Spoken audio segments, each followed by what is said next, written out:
તો જામનગર મહાનગરપાલિકામાં કોર્પોરેટર દ્વારા અનોખો વિરોધ કરવામાં આવ્યો। કોર્પોરેટરે મોઢા પર કીચડ લગાવી અને વિરોધ કર્યો। કોર્પોરેશનના બજેટ પહેલા વિરોધ કરવામાં આવ્યો છે।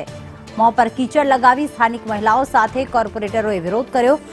વોર્ડ નંબર 6 માં ખુલ્લી કેનાલને બોક્સ કેનાલ બનાવવા રજૂઆત કરવામાં આવી છે અને તાત્કાલિક ગટરની સાફ સફાઈ કરવા અધિકારીને રજૂઆત કરવામાં આવી।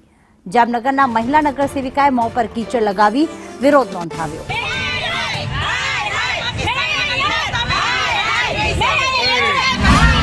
જામનગર મહાનગરપાલિકા એટલે કે કોર્પોરેશન એક નાટક કંપનીનું સ્ટુડિયો છે। અહીંયા કોઈ પણ જાતના પ્રશ્ન સોલ્વ થતા નથી, કોઈ પણ જાતના કામ થતા નથી। બીજા નંબરમાં ઈ સ્ટુડિયોને વધારે આગળ વધારવા માટે થઈ અને બોર્ડ આવે।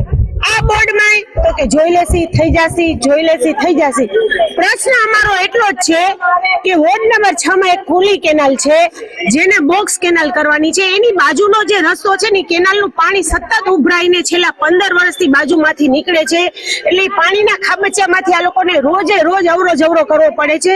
ત્યાંના સફાઈવાળા સફાઈ કરતા નથી। આજે લગભગ 7-8 વર્ષથી આ સતત અમારી ગટરો છલકાય છે, 2 ફાર્મ ગટરો છલકાય છે। બહેનોને કોઈ પ્રશ્ન એવા છે કે કોઈ દશામાના વ્રત હોય કે અમે રજૂઆત કરી, ભાઈ સાહેબ પગે લાગી સાફ કરી જાઓ, અમારા ગંદકીમાં ધૂપ દીવા કરવા હોય અને કેનાલ એવી ખુલ્લી રાખી છે ને એમાં એટલો બધો કચરો છે કે ગાયો જ્યારે પડે છે ને ત્યારે અમારા પાડોશીઓને એને કાઢવી બહુ વસમી થઈ જાય છે।